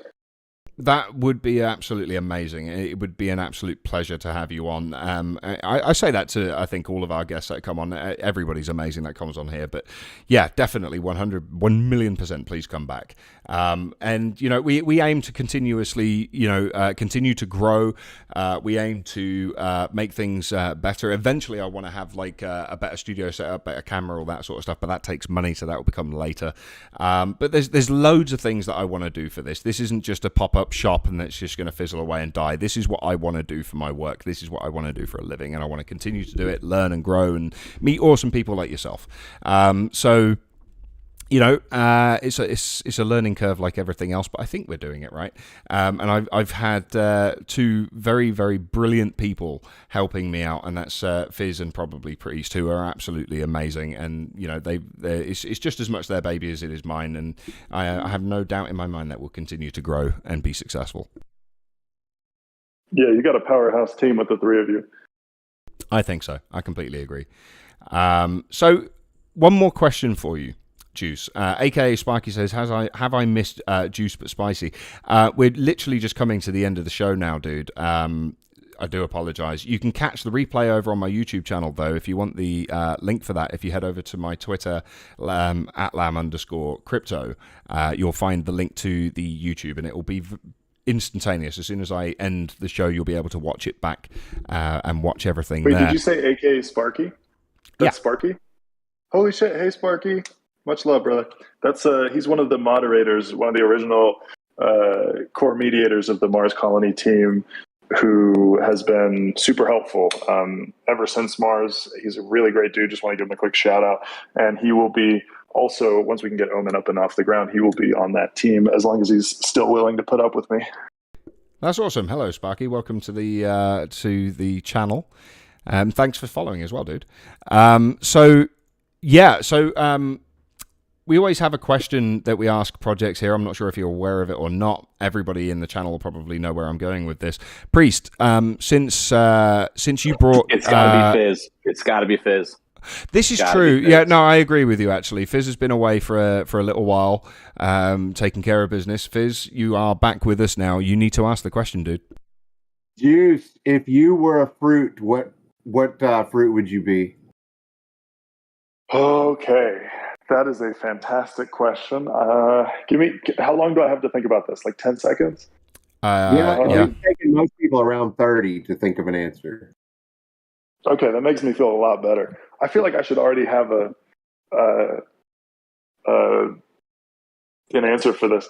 I think I have to go with a banana, but the reason being is number one, I'm kind of tall and like lanky, and so I guess I look like a banana now that my posture is so fucked up from working on the computer all the time.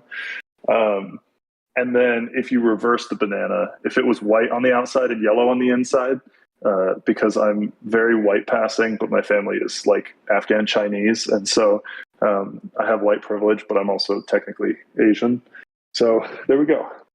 That's the most racist answer I could come up with for what fruit I would be. That's fucking brilliant. Okay. So what fruit would Omen be then?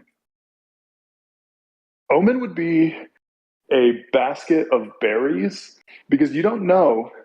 Like some of them are probably poisonous, some of them are probably delicious, and you're just going to have to try to find out. And they probably were picked from like very thorny bushes very excruciatingly over a long period of time. So yeah, it's a basket of berries. That's a really beautiful answer. I really like that.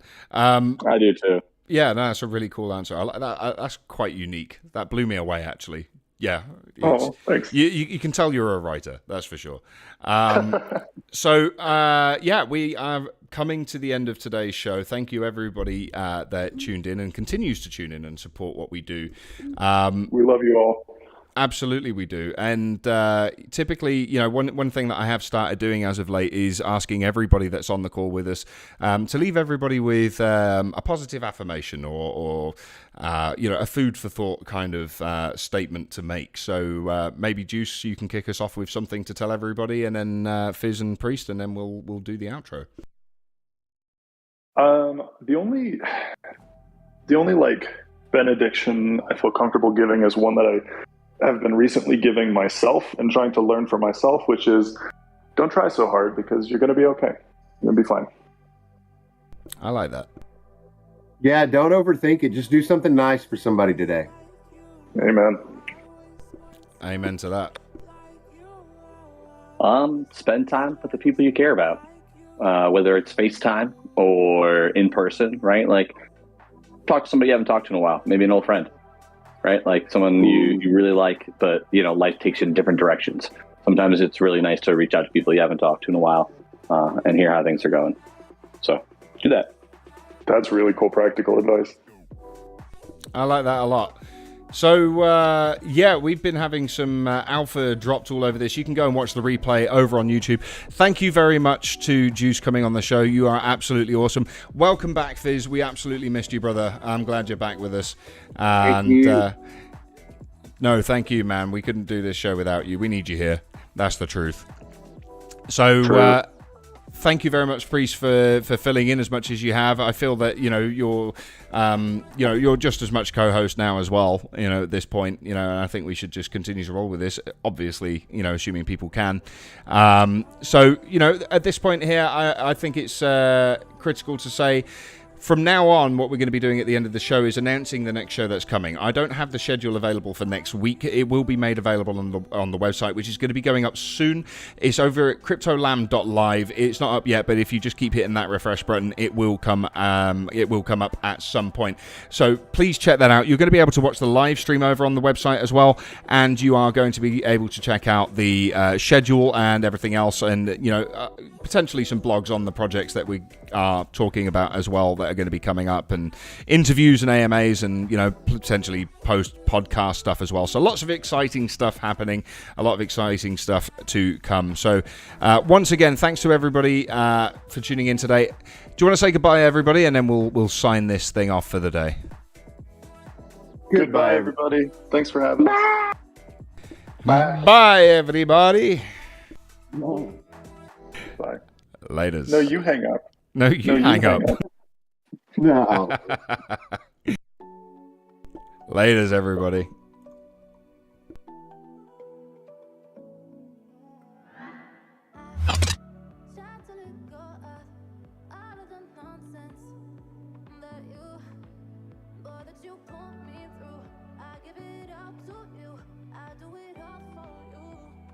feelings overdue. You're uninvited. You wanna hold me close, but I know what you up to. Yeah, yeah, yeah. Why are you hiding? Tell me, what must I do? Come to you, come to you. You're mine, mine, mine. It's right, right, right. It's right, right, right, right now. Why are you hiding?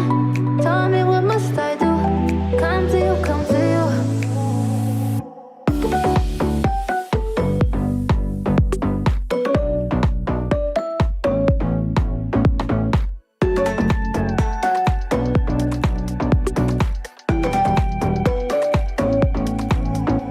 You're mine, mine, mine. It's right, right, right. It's right, right, right, right now. Why are you hiding? Tell me, what must I do? Come to you, come to you. I try to let go of all of the nonsense that you put me through. I give it all to you. I do it all for you. Maybe this feeling's overdue. You're uninvited.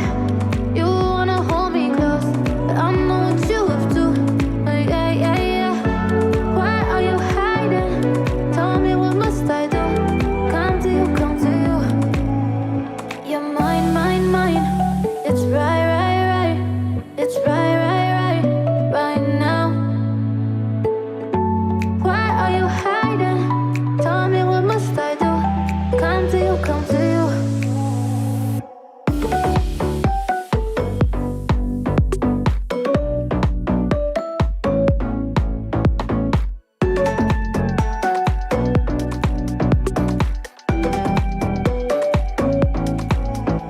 You're mine,